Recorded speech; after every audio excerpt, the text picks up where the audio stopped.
오늘 본문은요, 우리가 지금까지 봐왔던 에베소서 2장 11절부터 그리고 18절까지의 결론 부분이라고 할 수 있습니다. 이방인과 유대인을 대조하면서 우리 누가 진짜 성도이고 누가 가짜 성도인지를 알아봤었고요.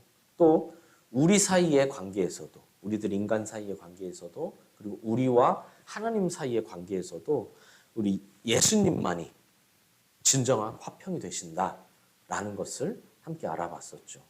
그 결론의 시작인 19절, 이 19절을 어떻게 정리할 수 있을까요?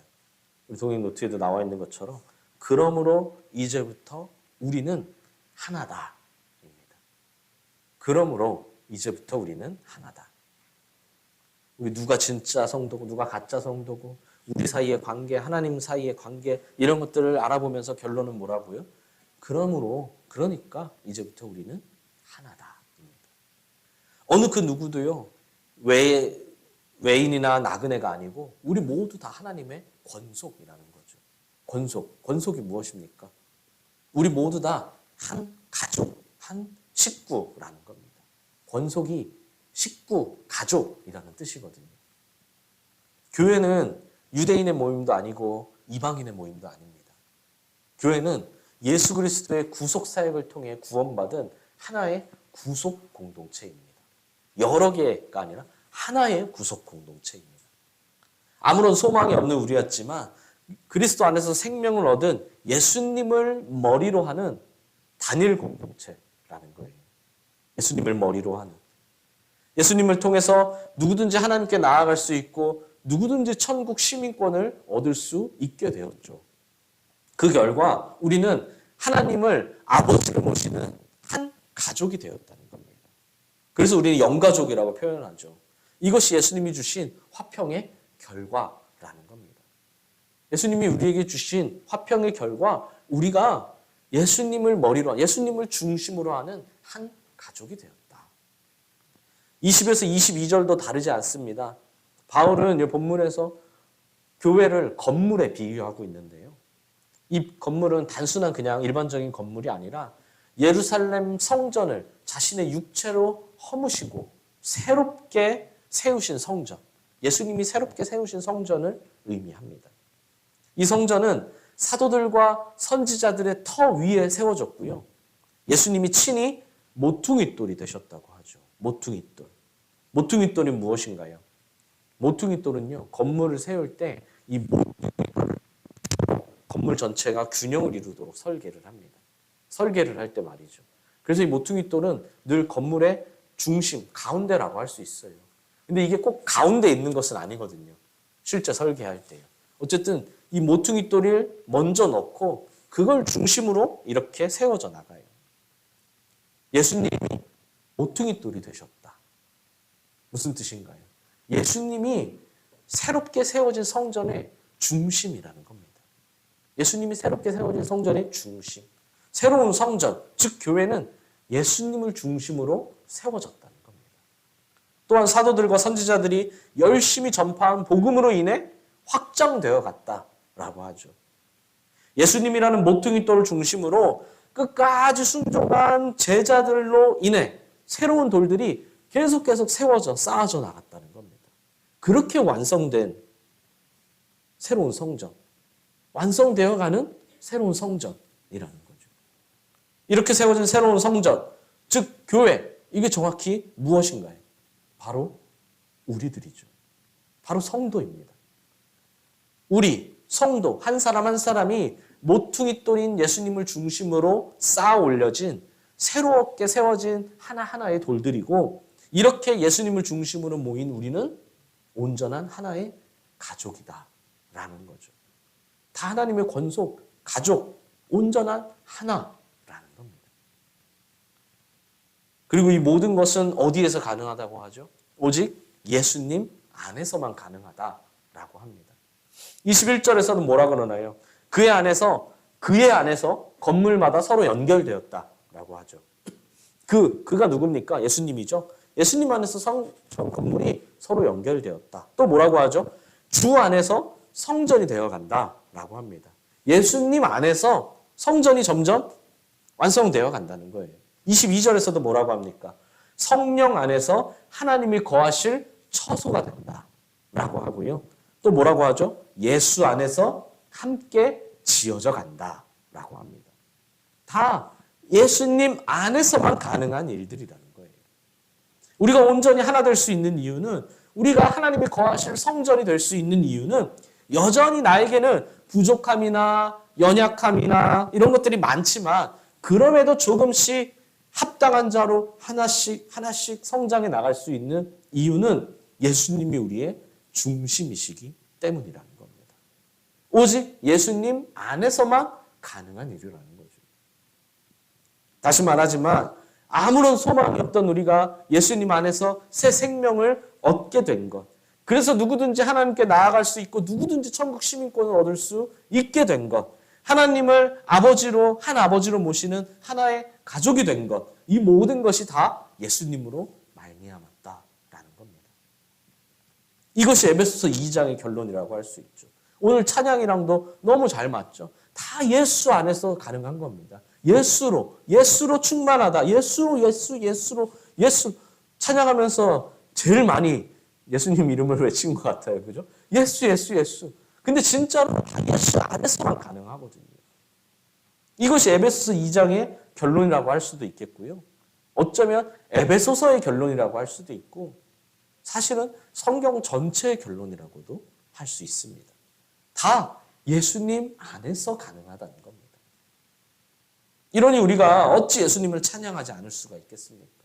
어찌 예수님께 감사하지 않을 수 있겠습니까? 모퉁이 돌이신 예수님을 더욱 닮아가고 매일의 삶을, 매 순간을 예수님과 동행하며 살아야 할 줄 믿습니다. 아멘이십니까? 우리 지난 금요 기도회 때 잠깐 이야기했었는데요. 누구나 다 자신이 좋아하는 성경 속의 인물들이 아마 한 명씩은 있을 겁니다. 그 위인들의 삶을 보면, 아니 어떻게 그렇게 믿음이 좋을 수 있는지, 야, 나는 저렇게 과연 살아갈 수 있을까? 나는 택도 없는 것 같다 라는 생각이 들기도 하는데요. 근데 중요한 것은 무엇입니까? 오늘 에베소서 말씀을 보면 예수님 안에서는 그들이나 우리나 다를 바가 하나도 없다는 거예요.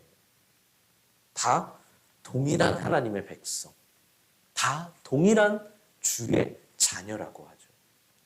동일한, 아까 중요하다고 했잖아요. 다 동일하다는 거예요. 여러분, 이것이 얼마나 자랑스럽고 은혜로운 일인가요? 이 감동, 이 은혜, 감동이 있으십니까? 올해 선교를 생각해보면요, 모든 선교의 일정과 모든 행동들이 다 하나하나 하나님의 은혜였지만, 저 개인적으로는 특히 연극이 제일 인상 깊었어요. 그렇다고 다른 게 다 의미 없다는 게 아니고요. 그 중에서 그래도 제일 부자와 나사로의 이야기를 토대로 연극을 했는데요. 여기서 우리가 성경으로 보는 것, 혹은 여기서 뭐 드라마나 이런 걸로 보는 것과 그 현지에서 뭐 전문 배우도 아니고 뭐 이렇긴 하지만 그 현지에서 저희가 준비해 가서 연극한 걸 보는 것은요, 정말 천지 차이였습니다. 부자는 어땠습니까? 화려한 옷, 집, 이런 것들은 기본이고요. 일부러 맛있는 음식만 골라 먹으면서 떵떵거리면서 살았죠. 그래서 거기서도요, 막 다 내 거, 이것도 내 거, 저것도 내 거, 막 이러면서 막 다 이렇게 먹는 척을 했습니다. 맛있는 거 다 먹어요. 그럼 뭘 버리죠? 맛없는 거, 내가 싫어하는 거 버립니다. 반면에 거지는 어떻습니까? 부잣집 주위를 맴돌며 그 근처에서 노숙하며 살고 있습니다. 밥을 먹으려면 거기서 나온 음식물 쓰레기통을 뒤지면서 먹고 끼니를 연명해 가죠. 부자가 버리는 것을 먹는 거예요. 심지어 성경은 뭐라고 하냐면 길거리의 개들이 그 나사로의 헌대를 핥았다라고 합니다. 그러니까 그만큼 여러분, 이걸 과연 사람 사는 것이라고 할 수 있겠습니까? 아마 이 사람을 우리 주변에서 진짜 본다면 저 사람은 죽지 못해 사는 사람이야 라는 말이 아마 나올 겁니다. 죽지 못해 사는 사람이야. 그런데 그가 죽고 나서는 어떻습니까? 나사로가 죽고 나서는 어떤 거예요? 천국의 대문 앞에서 노숙을 하나요? 아니면 천국의 음식물 쓰레기통을 뒤져서 먹습니까? 아브라함의 품에 들어갔다라고 합니다. 성경에서 아브라함의 품에. 우리 선교 다녀오신 분들 거기서 아브라함이 나오면서 호호호 이러면서 나오죠.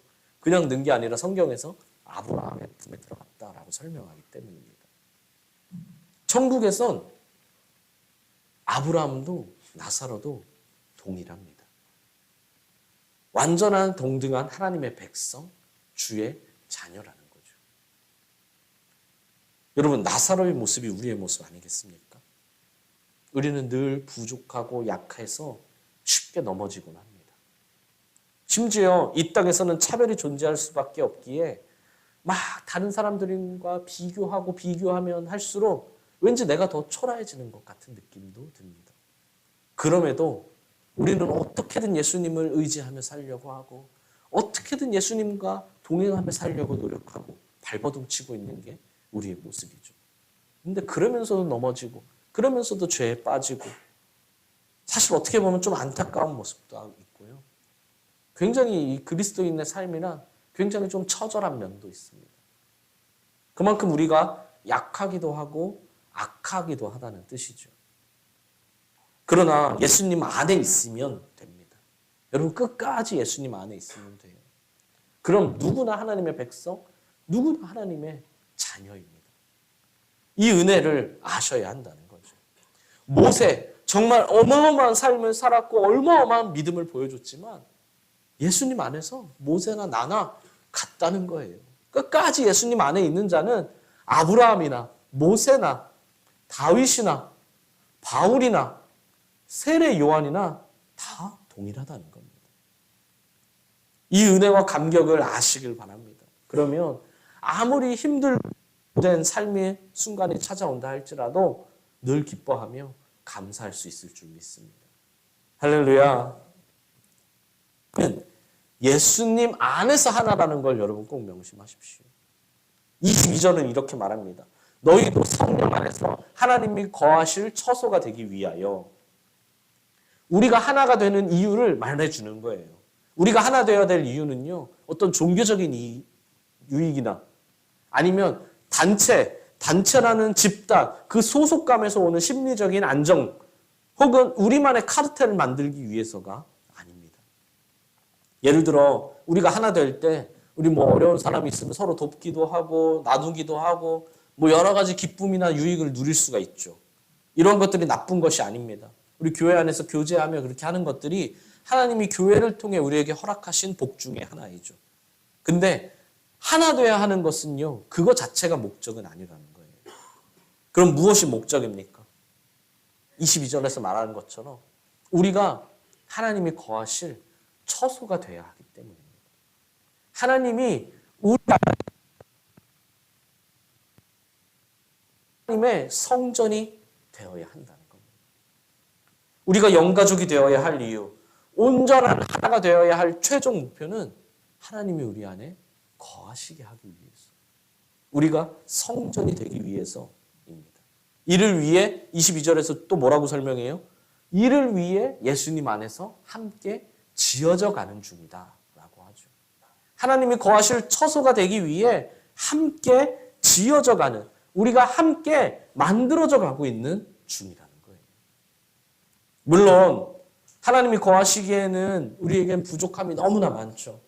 과연 하나님이 이렇게 허름한 내 안에 거하실 수 있을까? 하나님이 이렇게 지저분하고 때로 더러운 내 마음 안에, 내 영에 계실 수 있을까 하는 의문도 듭니다. 그러나 그렇기 때문에 예수님 안에서만 가능하다는 겁니다. 나 혼자서는 안 돼요. 하실 수 없습니다. 근데 예수님은 우리를 깨끗하게 해주시기 때문이죠. 그래서 우리가 서로 동행하는 겁니다. 서로가 서로에게 힘과 용기와 위로가 되어주죠. 이렇게 우리가 예수님 안에서 온전히 하나 될 때 하나님이 우리 안에 거하실 수 있게 된다는 겁니다. 우리 한 사람 한 사람이 하나님의 성전이고 함께 하나님의 성전으로 지어져 가고 있습니다. 주일 예배, 동행 예배를 통해, 동행 기도회나 새벽 11조를 통해, 매일 묵상하는 큐티와 기도를 통해서 말입니다. 또한 각종 모임 안에서 서로를 돕고 섬기며 서로의 삶을 나누고 고백하며 말입니다. 사랑하는 수원동행교회 성도 여러분,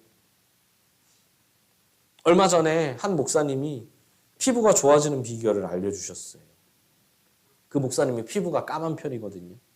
근데 딱 그날 앞에 나와서 말씀하시는 걸 보니까 진짜로 굉장히 까맸는데 제가 봐도 우리 중에서도 제일 까맣거든요. 제일 까매요. 여기보다 더 까만 사람이 없어요. 근데 왠지 좀 하얘진 것 같기도 하고 피부가 광이 나는 것 같기도 하더라고요. 물론 물어본 사람은 아무도 없었습니다. 물어본 사람은 왜 이렇게 피부가 좋아지셨어요? 물어본 사람은 없지만 특별히 알려주겠다면서 비밀을 알려주셨습니다. 그 비결이 뭔가 했더니 매일 자기 전에 바세린을 잘 바르고 자래요. 그러면 된대요. 비싼 화장품 필요 없이 바세린이랑 수분크림을 섞어가지고요. 이렇게 매일매일 바르고 자면 피부가 하얘지고 윤기가 난다라는 겁니다.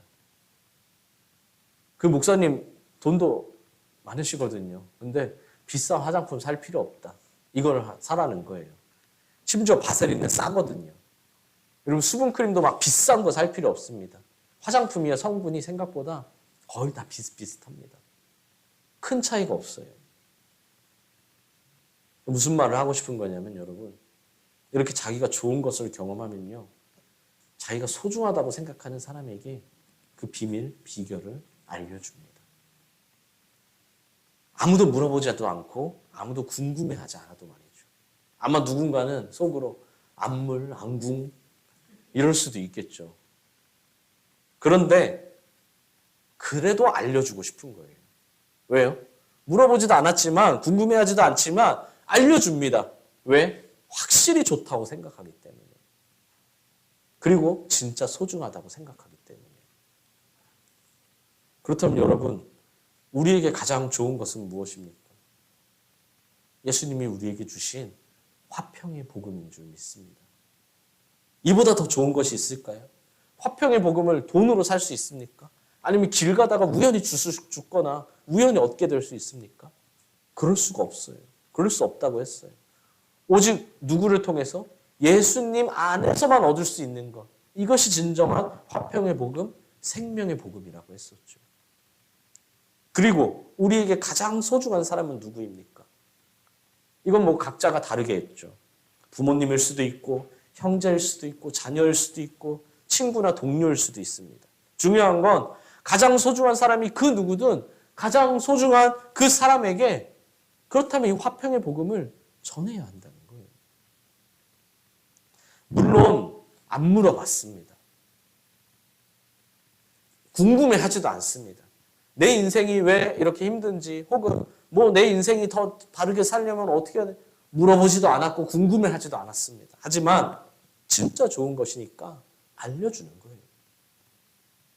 강요하라는 게 아닙니다. 내가 전한 이 복음을 받아들이지 않으면 상종하지도 말라는 말이 아닙니다. 그럴수록 더 기도해야겠죠.